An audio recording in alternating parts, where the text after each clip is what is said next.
إن الحمد لله نحمده ونستعينه ونستغفره ونؤمن به ونتوكل عليه ونعوذ بالله من شرور أنفسنا ومن سيئات أعمالنا من يهده الله فلا مضل له ومن يضلل فلا هادي له وأشهد أن لا إله إلا الله وأشهد أن محمدًا عبده ورسوله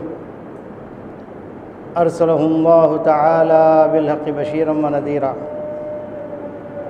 أما بعد فقد قال الله تبارك وتعالى في القرآن المجيد فأعوذ بالله من الشيطان الرجيم يا أيها الذين آمنوا اتقوا الله حق تقاته ولا تموتن إلا وأنتم مسلمون يا أيها الناس اتقوا ربكم الذي خلقكم من نفس واحدة وخلق منها زوجها وبث منهما رجالا كثيرا ونساء واتقوا الله الذي تساءلون به والأرحام إن الله كان عليكم رقيبا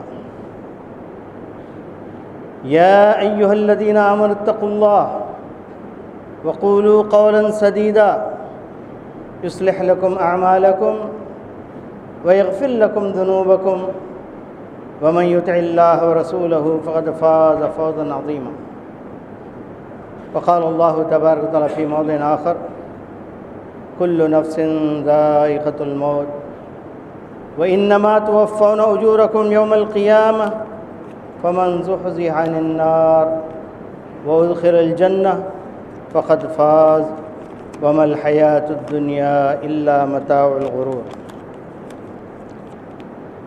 محترم بزرگوں، دوستوں اور بھائیوں، اسلامی نوجوانوں، جمعے کا اہتمام کرنے والی معزز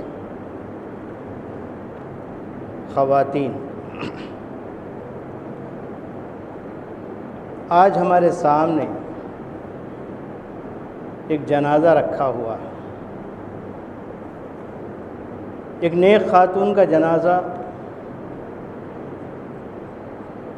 جو اسی گلی میں کھیلتے کودتے اپنی جوانی کو پہنچی تھی۔ ایک طرف بنی جان کا خاندان جو حاجی عبدالرحیم صاحب کی دختر نیک اختر ہے، دوسری طرف جس گلی میں ہم چل پھر رہے ہیں جس کا نام ہے منشی عبدالرحیم گلی، اسی منشی عبدالرحیم رحمہ اللہ کی سب سے چھوٹی بہو ہے۔ ہم اپنے بڑوں کو اور بزرگوں کو عام طور پر بھلا دیتے ہیں۔ منشی عبدالرحیم کا جب نام آیا ہے تو میں بتا دوں کہ وہ شخصیت ہے جس نے عام مسلمانوں کی خدمت کرتے کرتے اس دنیا سے چل بسے، جن کو باتفاق آراء اپنا کونسلر لوگ سمجھتے تھے بغیر ووٹ کے، جنہیں نانا مکتب کھولا تھا، دوا خانہ،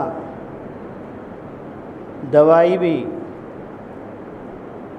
تعین کرتے تھے اور دوا خود دیتے تھے، جس میں اپنا مال اپنی جائیداد ساری کی ساری لگا دی۔ اسی وجہ سے اس گلی کا نام منشی عبدالرحیم اسٹریٹ پڑا ہے۔ وہ ہمارے بڑے دادا تھے، مولانا عبدالواحد مدنی کے سگے دادا تھے۔ تو بہرحال موت تو دنیا میں آتی ہے، جس سے کسی کو انکار نہیں ہے۔ موت سے کس کو رستگاری ہے، آج وہ کل ہماری باری ہے۔ لیکن موت اور موت میں بڑا فرق ہے۔ نیک لوگوں کی موت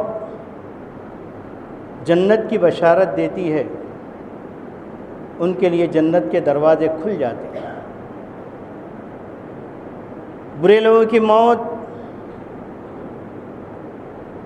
جہنم کے کھل جانے اور جہنم کے ملاوے کا نقارہ بجتا ہے، جس کی وجہ سے ساری مخلوق دہل جاتی ہے۔ ہر دو حالات میں پیارے نبی صلی اللہ علیہ وسلم نے ارشاد فرمایا، اکثروا ذکر ہادم اللذات الموت، تم موت کو نہ بھولو بلکہ لذتوں کو ختم کرنے والی موت کو تم بہت زیادہ یاد کرو۔ ایسا ہی موقع ہوتا ہے میت کے کفن دفن میں شریک ہونے کے لیے آتے ہیں، تو ایسے موقع پر موت کو یاد کرنا چاہیے۔ کبھی کبھی قبروں کی زیارت کر کے موت کو یاد کرنا چاہیے۔ وہ صحابہ رضوان اللہ علیہم اجمعین تھے جنہوں نے کبھی کبھی قبر کے اندر لیٹ کر، زندہ ہی قبر کے اندر لیٹ کر موت کو یاد کر لیا کرتے تھے۔ یہ 2 گز کی زمین جس کے اندر ہر ایک کو جانا ہے، یا تو وہ جنت کا باغیچہ ہے یا تو وہ جہنم کا گڈھا ہے۔ برائے ابن عازب رضی اللہ تعالیٰ عنہ کی صحیح حدیث ہے، پیارے نبی صلی اللہ علیہ وسلم نے ارشاد فرمایا، موت جب آتی ہے تو ملک الموت کے ساتھ فرشتے حاضر ہو جاتے ہیں۔ البتہ اگر جنتی ہو تو وہ فرشتے حاضر ہوتے ہیں جن کے چہرے بڑے خوبصورت ہوتے ہیں، جن کا لباس سفید ہوتا ہے، تا حد بصر انسان کو وہ نظر آتے ہیں، اور ملک الموت یہ کہتے ہوئے ندا دیتے ہیں، یا ایتها النفس المطمئنہ ارجعی الی ربک راضیۃ مرضیہ فادخلی فی عبادی وادخلی جنت۔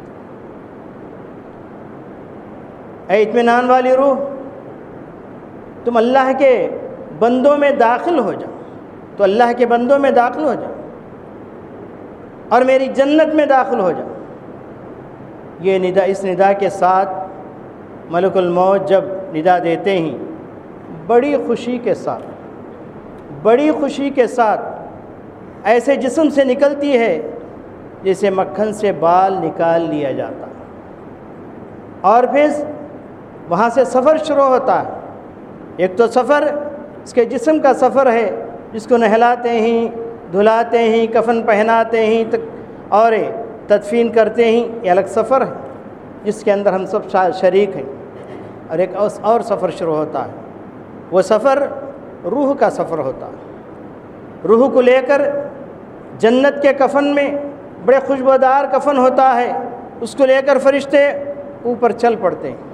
پہلے آسمان کو پہنچتے ہیں تو وہاں دربان پوچھتا ہے یہ کس کی روح ہے۔ اگر وہ جنتی ہو تو دنیا کے اندر اس کا بہترین نام اور اس کے باپ کے بہترین نام سے اس کو یاد کیا جاتا ہے، تو فرشتے کا استقبال کرتے ہیں اور کہتے ہیں کہ آنے دو اس روح کو، کیا ہی بہترین خوشبو ہے۔ اسی طریقے سے پہلا آسمان، دوسرا آسمان، تیسرا آسمان، چوتھا، پانچواں اور چھٹا آسمان، 7ویں آسمان تک پہنچ جاتی ہے، اور اس کے بعد علیین میں داخل ہو جاتی ہے۔ علیین وہ مقام ہے جہاں پر نیک لوگوں کی روح کے لیے اللہ تبارک تعالیٰ نے بہترین قسم کے نعمتوں کو وہاں پر سجایا ہے، سنوارا ہے، اس کے اندر جا کر مزے لینے لگتی ہے۔ ہاں، اس کا تعلق جب میت قبر میں پہنچتا ہے تو اس کے ساتھ اس کا تعلق ہو جاتا ہے، سوال و جواب ہوتے ہیں، اور وہ نعمتیں جو وہاں پر قبر کے اندر ملتی ہیں اس روح کو بھی پہنچتی ہیں جو علیین میں رہتی ہے۔ اور یہاں علیین کے اندر یوم قیامت کے دن تک اسی حالت میں وہ روح رہتی ہے، بڑے مزے لیتے رہتی ہے۔ اور دوسری طرف جب ایک شخص ہے جو بری موت مرتا ہے یا بری زندگی گزارتا ہے، گناہوں کی زندگی گزارتا ہے، اللہ کا انکاری ہے، شریعت کا انکاری ہے، ایسے شخص کے پاس بھی ملک الموت آتے ہیں، لیکن اپنے ساتھ ایک فوج لے کر آتے ہیں، اور وہ فرشتے دیکھتے ہی بڑے ڈراؤنے ہوتے ہیں، تاحد بصر میت دیکھتا ہے، جبکہ اس سے پہلے خبر اس کو دبوچی ہوئی ہوتی ہے، خبر کے عذاب سے پریشان رہتا ہے۔ ایسی حالت میں ملک الموت اس وقت جب کہ ابھی اس کی جان نکالی جا رہی ہے اس وقت پہنچتے ہیں، اور پہنچنے کے ساتھ ساتھ اپنے ساتھ یعنی کفن کا کپڑا بھی لاتے ہیں، لیکن وہ کپڑا جہنم کا کپڑا ہوتا ہے، جہنم کا کپڑا ہوتا ہے جس کے اندر گندھک ہوتا ہے۔ جیسے ہی روح کو اس کے اندر ملبوس کیا جاتا ہے، روح تڑپنے لگتی ہے، چاروں طرف سے آگ ہی آگ اس کو لگنے لگتی ہے، پریشان ہوتی ہے، اور اس روح کو لے کر فرشتے ایسے ہی آسمان کی طرف نکلتے ہیں۔ لیکن آسمان کے فرشتے پوچھتے ہیں کس کی روح ہے؟ بڑی بدبو آ رہی ہے، آخر کس کی روح ہے؟ یہ بڑی بدبو آ رہی ہے۔ تو فرشتے اس کا دنیا کے اندر سب سے جو برا نام ہے، اس کے والد کا جو برا نام ہے، اس نام سے اس کو یاد کرتے ہیں، تو فرشتے کہتے ہیں کہ اس کو آنے کی اجازت نہیں، اس کو آسمانوں میں آنے کی اجازت نہیں ہے، اس کو پھینک دو اور زمین کے اوپر اس کو پٹک دو، اور جیسے ہی وہاں سے پٹکا جاتا ہے تو اس کے بعد ایک زمین، دوسری زمین، تیسری زمین، چوتھی، پانچویں، چھٹی، ساتویں زمین کے نیچے سجین رکھا ہوا ہے۔ سجین سجن سے نکلا ہوا ہے، سجن کہتے ہیں قید خانہ، وہاں پر روح کو بند کر دیا جاتا ہے، وہاں سے اس کے جہنم کا عذاب شروع ہو جاتا ہے، اور اس کا تعلق پھر اس قبر سے ہو جاتا ہے جس قبر میں اس کے جسم کو دفنایا جاتا ہے۔ سوال و جواب ہوتے ہیں، قبر دبوچتی ہے، وہاں پر عذابات ہوتے ہیں، اور قیامت تک یہی حالت چلتی رہتی ہے، جس کو عالم برزخ کہا جاتا ہے۔ ایک تو عالم دنیا جس کے اندر ہم سانس لے رہے ہیں، اور جیسے ہی موت کے بعد عالم برزخ شروع ہو جاتا ہے، اور پھر اس کے بعد جب قیامت قائم ہوتی ہے تو اس کو عالم آخرت کہا جاتا ہے۔ عالم آخرت جنت و جہنم میں لوگوں کو تقسیم کیا جاتا ہے، تو عالم آخرت ہے۔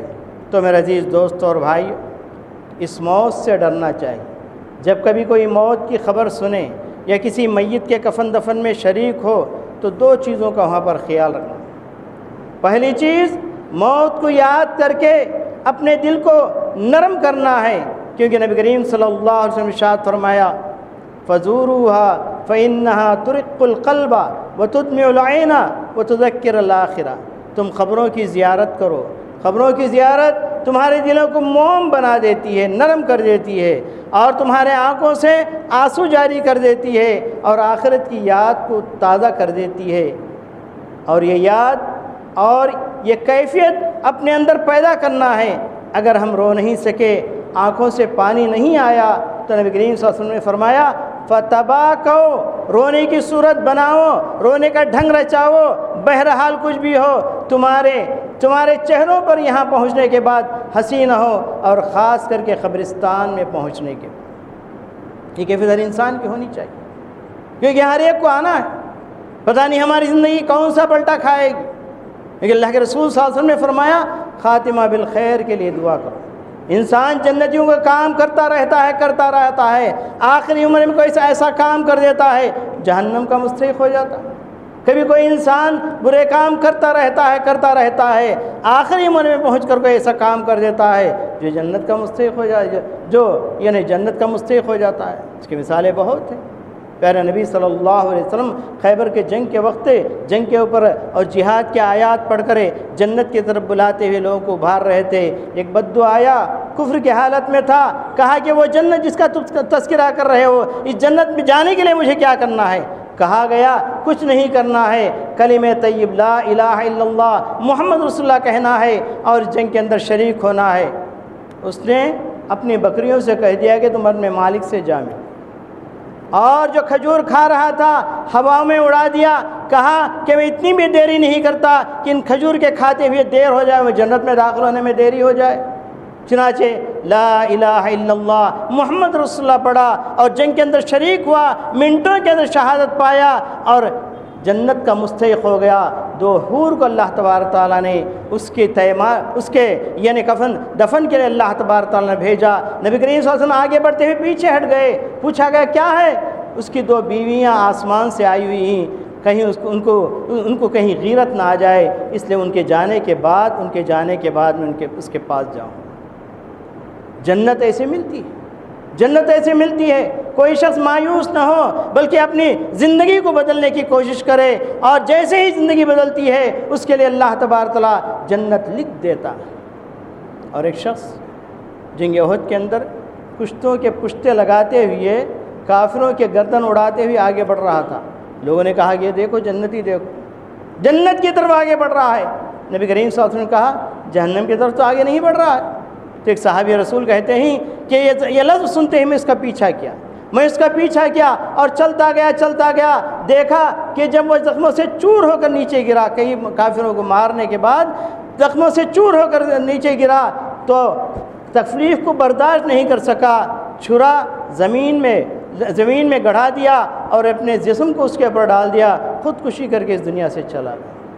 نیکی کرنے والا، جہاد میں شریک ہونے والا اور نمازیں پڑھنے والا، یعنی خدمت کرنے والا، سب کچھ کرنے والا، منٹوں کے اندر وہ جہنم کا مستحق ہو گیا۔ تو میرے عزیز دوستوں اور بھائیوں، پتہ نہیں موت کب آئے گی، کس حالت میں آئے گی۔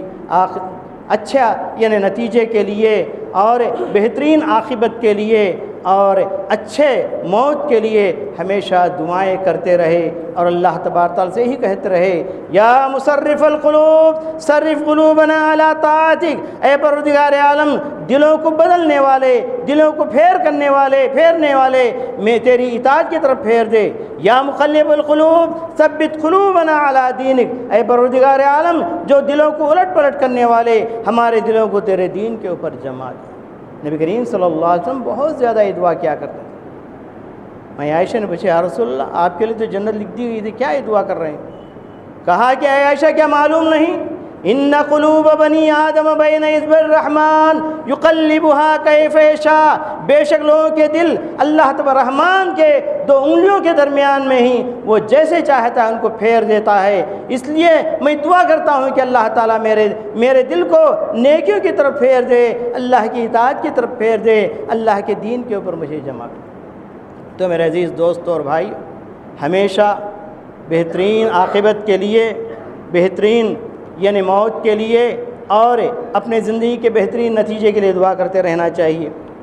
اور کبھی کبھی دنیا ہی کے اندر پتہ چل جاتا ہے کہ یہ جنتی ہے کہ دوزخی ہے، جنت کی کچھ بشارتیں مل جاتی ہیں اور اس سے ہم امید لگا سکتے ہیں کہ یہ شخص انشاءاللہ جنت میں جا سکتا ہے۔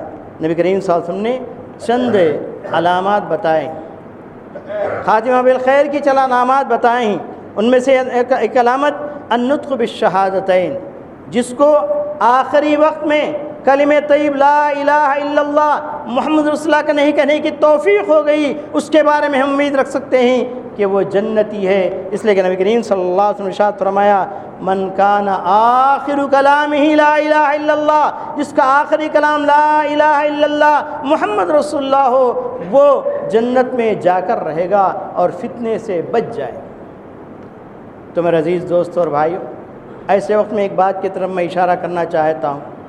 آج کل لوگ جو آخری وقت میں اپنے رشتہ دار کو بچانے کی بڑی کوشش کرتے ہیں، بڑے بڑے ہسپتال لے کر پھرتے ہیں، اور جب ڈاکٹر کہتے ہیں کہ نہیں لے جاؤ اب اس کا علاج نہیں ہوگا، پھر بھی کہتے ہیں کہ پھر چند لمحات کے لیے دیکھو، پھر تھوڑی مدت کے لیے دیکھو، کچھ بھی علاج کرو، اس کو بچانے کی کوشش کرو۔ یہ کہہ کر اس آدمی کو ہم تکلیف دے رہے ہیں، اور جب ڈاکٹر لے جاتے ہیں پتہ نہیں کہاں نلیاں گھسا دیتے ہیں، اور پھر اس کے بعد زبان بھی نہیں ہلتی۔ اگر اس کا آخری وقت آ جائے، موت کا وقت آ جائے، کلمہ طیب لا الہ الا اللہ پڑھنا چاہے، پڑھنے کی توفیق بھی نہیں ہوتی۔ اس لیے میں نصیحت یہی کروں گا، جب ڈاکٹر کہہ دے کہ لے جاؤ تو ہمیں لے کر گھر آ جانا چاہیے، بہترین خاتمے کا انتظار کرنا چاہیے۔ اور لقنوا موتاکم لا الہ الا اللہ، اور اپنے میت کے پاس، مطلب ہے کہ مرنے سے پہلے لا الہ الا اللہ کی تلقین کرو، بازو میں بیٹھ کر کان کے پاس لا الہ الا اللہ محمد رسول اللہ، لا الہ الا اللہ محمد رسول اللہ کہتے رہنا چاہیے۔ سنتے سنتے موت سے پہلے وہ کلمہ کہہ دے تو انشاءاللہ فتنے سے بچ جائے گا اور جنت کا مستحق ہو جائے گا۔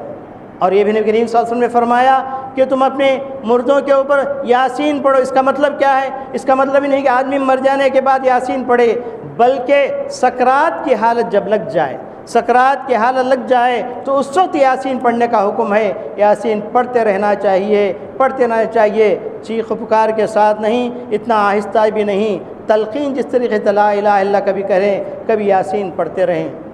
اور جیسے ہی یعنی روح نکل جائے فوراً یعنی آنکھوں کو بند کرنا چاہیے، کیونکہ جب روح نکلتی ہے تو میت اپنے آنکھوں سے پھاڑ کرے اس روح کو دیکھتے رہتی ہے، جدھر روح جاتی ہے ادھر دیکھتے رہتی ہے۔ اگر ویسے ہی چھوڑ دے جائیں تو آنکھیں ڈراؤنی ہو جائیں گی، اس لیے نبی کریم صلی اللہ علیہ وسلم نے کہا کہ آنکھوں کو بند کرو۔ اور پیارے نبی صلی اللہ علیہ وسلم کی تلقین کے مطابق یعنی جیسے ہی روح قبض ہو جائے فوراً یعنی سفید چادر ڈھانک دینا چاہیے۔ اگر اس کا چہرہ ایسے لٹائیں کہ قبلے کی طرف اس کی آنکھیں پلٹ جائیں تو زیادہ بہتر ہے، جیسے قبر میں لٹایا جاتا ہے۔ قبر میں لٹاتے وقت آنکھوں کو قبلے کی طرف کرنے کی کوشش کی جاتی ہے، اس طریقے سے لٹایا جائے تو بہتر ہے۔ کچھ لوگ پاؤں قبلے کی طرف کر دیتے ہیں، اس سے بھی کوئی منع نہیں، کیونکہ آنکھوں کو قبلے کی طرف کرنے کے لیے پاؤں کو قبلے کی طرف کر دیتے ہیں، اس سے بھی کچھ منع نہیں ہے، یہ بھی کر سکتے ہیں، لیکن بہتر یہ ہے کہ جس طریقے سے قبر میں لٹایا جاتا ہے اس طریقے سے لٹانے کی کوشش کریں۔ اور آخر بالخیر، خاتمہ بالخیر کی علامت ایک اور یہ بھی ہے، جب انسان کی جان نکل جائے تو پیشانی پر پسینہ آ جائے، موت المومن برق الجمین، نبی کریم صلی اللہ علیہ وسلم نے ارشاد فرمایا، یہ بھی ترمذی کی حدیث ہے۔ تو جو شخص ہے جس کے پیشانی سے پسینہ نکل جائے، نبی کریم صلی اللہ علیہ وسلم نے فرمایا کہ وہ فتنے سے بچ سکتا ہے۔ اور اسی طریقے سے خاتمہ بالخیر کی علامت یہ بتائی گئی کہ جمعہ کی رات یعنی پہلے جو رات آتی ہے اور اس کے بعد جمعہ کا دن، اس 24 گھنٹوں کے اندر کسی کی موت ہو جائے تو وہ بھی بہترین علامت ہے۔ پیارے نبی صلی اللہ علیہ وسلم نے ارشاد فرمایا، ما من مسلم یموت یوم الجمعہ او لیلۃ الجمعہ الا وقاہ اللہ فتنۃ القبر۔ فرمایا نبی کریم صلی اللہ علیہ وسلم نے، کوئی بھی مسلمان اگر جمعہ کے دن میں یا جمعہ کی رات میں انتقال کرتا ہے تو اللہ تبارک تعالیٰ قبر کے فتنے سے اس شخص کو بچا لیتا ہے۔ اور اسی طریقے سے میدان جنگ کے اندر اگر شہادت پا جائے وہ بھی خاتمہ بالخیر ہے۔ اسی طریقے سے اگر تعاون کی بیماری آ جائے، تعاون کی بیماری کے اندر اگر آدمی کی موت آ جاتی ہے، یہ بھی خاتمہ بالخیر کی علامت ہے۔ اور اسی طریقے سے اگر کوئی شخص پیٹ کے درد سے، اور خاص کر کے عورتوں کے بارے میں کہا گیا، اگر زچگی کی حالت میں اگر موت آ جائے وہ بھی خاتمہ بالخیر کی علامت ہے۔ اسی طریقے سے کوئی طوفان کے اندر کسی بھی جگہ ڈوب کر مر جائے وہ بھی خاتمہ بالخیر کی علامت ہے۔ اور نبی کریم صلی اللہ علیہ وسلم نے یہ بھی فرمایا، اگر کوئی شخص کسی ایکسیڈنٹ کے اندر کوئی دیوار اس کے اوپر گر جائے، کوئی حادثہ ہو جائے، اس کے اندر آدمی مرتا ہے، وہ بھی خاتمہ بالخیر کی علامت ہے۔ اور اسی طریقے سے نبی کریم صلی اللہ علیہ وسلم نے یہ بھی فرمایا، اگر کوئی جل کر مر جائے وہ بھی خاتمہ بالخیر کی علامت ہے۔ لیکن یاد رکھیے وہ شخص توحید کے اوپر ہو، شرک کے اوپر مرا نہ ہو، یہ شرط ہے۔ پیارے نبی صلی اللہ علیہ وسلم سے ابو ہریرہ رضی اللہ تعالیٰ نے پوچھے، یا رسول اللہ آپ کی شفاعت کا کون مستحق ہوگا؟ تو نبی کریم صلی اللہ علیہ وسلم نے ارشاد فرمایا، من قال لا الہ الا اللہ صادقا بقلبی، جو شخص لا الہ الا اللہ کہتا ہے، توحید پر قائم رہتا ہے، اس کے تقاضوں کو پورا کرتا ہے، یہ کرتے ہوئے اگر دنیا میں ان علامتوں کے ساتھ چلا جائے تو خاتمہ بالخیر ہے۔ میرے عزیز دوستوں اور بھائیوں، چند باتیں میں نے موت کے بارے میں بتائے ہیں، اور اسی طریقے سے جب ہم قبرستان پہنچتے ہیں تو پیارے نبی صلی اللہ علیہ وسلم نے ارشاد فرمایا، کہا کہ یتبع المیت ثلاث، فیرجع اثنانی ویبقى واحد. فرمایا نبی کریم صلی اللہ علیہ وسلم نے میت کے پیچھے پیچھے 3 چیزیں جاتی ہیں. اس کا مال جاتا ہے تھوڑا بہت، اس کے رشتہ دار جاتے ہیں، اور اس کا عمل جاتا ہے. رشتہ دار اور مال واپس آ جاتے ہیں اور اس کا عمل اس کے ساتھ رہ جاتا ہے. اس کا عمل اس کے ساتھ رہ جاتا ہے اور اسی کے ذریعے فیصلہ کیا جاتا ہے کہ جنتی کے ہی یا دوزخی ہے، کیونکہ جیسے ہی لوگ دفن کر کے پیچھے ہٹ جاتے ہیں، روایتوں میں آیا ہے کہ اتنے دور جاتے ہیں کہ ابھی ان کے کھڑاؤں کی آواز یا ان کے چپلوں کی آواز میں سنتا رہتا ہے. منکر نکیر پہنچ جاتے ہیں، سوال و جواب کا سلسلہ شروع ہو جاتا ہے، اور وہاں پر جو سوال کیے جاتے ہیں 3 سوال جس کے بارے میں اعلان ہو چکا ہے، من ربک وما دینک ومن الذی بعث فیکم. پہلا سوال یہ ہوتا ہے کہ تمہارا پروردگار کون ہے.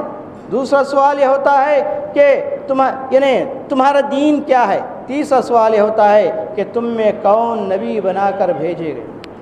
3 سوالوں کا صحیح جواب دے دیا اور وہی شخص دے پاتا ہے جس کو اللہ تبارک تعالیٰ توفیق سے نوازتا ہے. آج جتنا بھی رٹ کر جائے ربی اللہ، دینی الاسلام، رسول الکریم محمد صلی اللہ علیہ وسلم، جتنا بھی رٹ لے، جتنا بھی کچھ کہہ لے، لیکن اس کا کچھ فائدہ نہیں ہوگا جب تک کہ اس کے تقاضے کو پورا کرتے ہوئے دنیا میں زندگی. اور جب 3 سوالات کا جواب دے دیا تو اس کے کہا جاتا ہے نم کا نومت العروس، تم ایسے سو جاؤ جیسے ایک نئی نویلی دلہن سو جاتی ہے، کوئی فکر نہیں، کچھ نہیں، تم سو جاؤ. تو اس کے بعد پھر معاملہ شروع ہوتا ہے. تو میرے عزیز دوستوں اور بھائیوں، خاتمہ بالخیر کے لیے ہمیشہ دعا کرتے رہے اور موت کو یاد کرتے رہے، اور جس کی وجہ سے ہمارے زندگیوں کے اندر انقلاب آتا ہے. اور وہاں پہنچنے کے بعد ہم لوگ بہت زیادہ باتیں کرتے رہتے ہیں، اور یہ ایک معاملے کے لیے ہر ایک مشورہ دیتا ہے، وہاں پر آوازیں بلند نہیں ہونا چاہیے. ہر شخص ایک فکر میں رہنا چاہیے کہ کل ہمارے ساتھ کیا ہونے والا ہے. اور میت دعاؤں کا محتاج ہوتا ہے، دعاؤں کے اندر زیادہ وقت لگائیں. اور ایک بات جو میں کہنا چاہتا ہوں، دیدار کے لوگ بہت پریشان رہتے ہیں. دیدار کرنا یہ سنت ہے، اس میں کوئی شک نہیں، لیکن دیدار سے آپ جنازے میں شریک ہونے والے شمار نہیں ہوتے. جنازے میں شریک ہونے والے شمار اس وقت ہوتے ہیں 2 چیزوں کے اندر آپ شریک رہیں. یہ جب میت کے اوپر مٹی ڈالی جاتی ہے تو آپ بھی شریک ہو کرے، یہ 3 چلو مٹی وہاں پر ڈال دے قبر کے اندر، تو گویا آپ تدفین کے اندر آپ شریک ہونے والے شمار کیے جائیں. پھر اس کے بعد دعاؤں کے اندر شریک ہو تو پھر آپ تدفین کے اندر شریک ہونے والے ہوں گے، اور ساتھ نماز کے اندر شریک ہو جائے.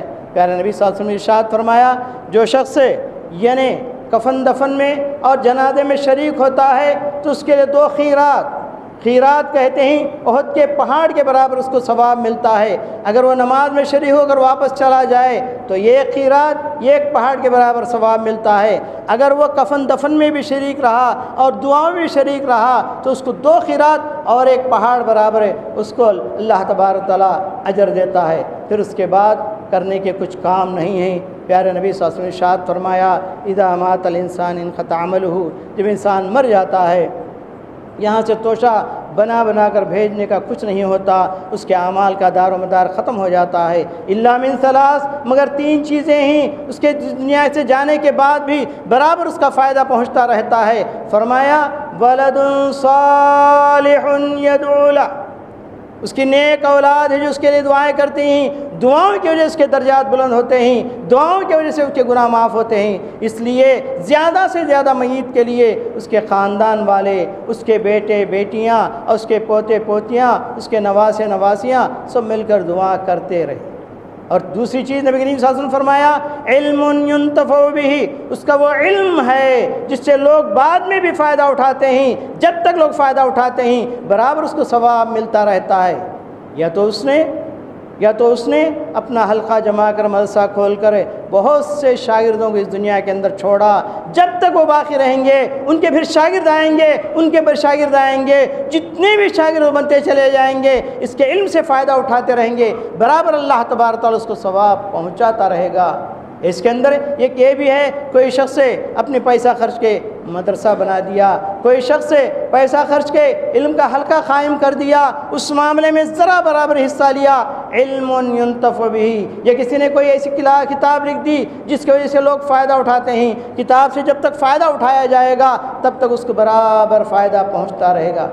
اور آخری چیز، اللہ تعالیٰ نے کسی کو مایوس نہیں کیا، میرے پاس نہ علم ہے اور نہ میرے پاس ہے نہ اولاد ہیں، آخر میرے لیے کیسے فائدہ ہو؟ فرمایا نبی کریم صلی اللہ علیہ وسلم صدقۃ جاریہ، فرمایا کہ تیسری ایک چیز ہے جو موت کے بعد بھی فائدہ پہنچائے گی، وہ صدقہ جاریہ ہے۔ صدقہ جاریہ کا مطلب جو بھی آپ صدقہ کریں گے وہ چیز باقی رہے، اس سے لوگ فائدہ اٹھاتے رہے۔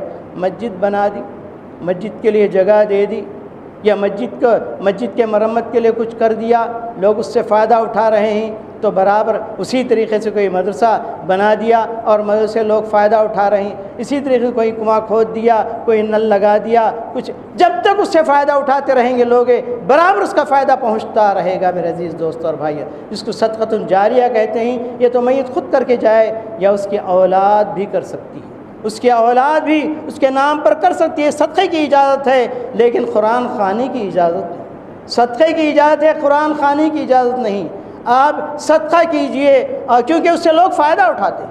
اگر اس کی طرف سے نمازیں پڑھنا چاہتے ہیں، اس کی طرف سے قرآن پڑھنا چاہتے ہیں، اس سے لوگ کیا فائدہ اٹھائیں گے؟ اس لیے اس کا ثواب پہنچنے کے بارے میں نہیں کہا نبی کریم صلی اللہ علیہ وسلم نے، صدقہ جاریہ جس سے لوگ فائدہ اٹھاتے رہے، برابر پہنچیں گے۔ تو اللہ تبارک تعالیٰ سے دعا ہے کہ اللہ تبارک تعالیٰ ہم تمام کے لیے اللہ تبارک تعالیٰ بہترین موت عطا فرمائے، اور جو جنازہ ہمارے سامنے رکھا ہوا ہے اللہ تعالیٰ ان کے تمام گناہوں کو معاف فرما دے اور ان کے درجات کو بلند فرمائے۔ اللہ تبارک تعالیٰ ان کے لیے مغفرت ان کے اوپر اللہ تبارک تعالیٰ انڈھیل دے۔ ربنا تقبل منا انک انت السمیع العلیم وتب علینا انک انت التواب الرحیم وآخر دعوانا الحمد للہ رب العالمین۔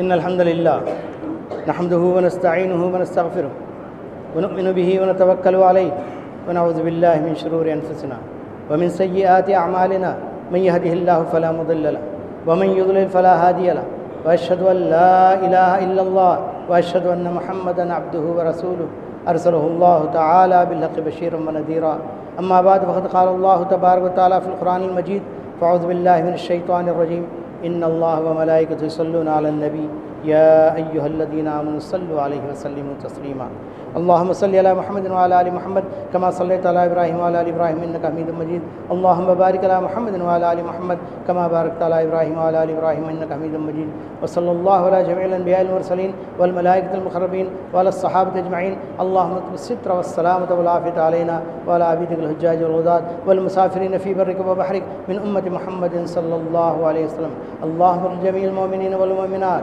والمسلمين والمسلمات من الاحياء والاموات ربنا آتنا في الدنيا حسنة وفي الآخرة حسنة وقنا عذاب النار ربنا تقبل منا إنك أنت السميع العليم وتب علينا إنك أنت التواب الرحيم بارك الله لنا ولكم في القرآن المجيد ونفعنا وإياكم بالآيات والذكر الحكيم إنه تعالى جواد ملك بر رؤوف رحيم ورب حليم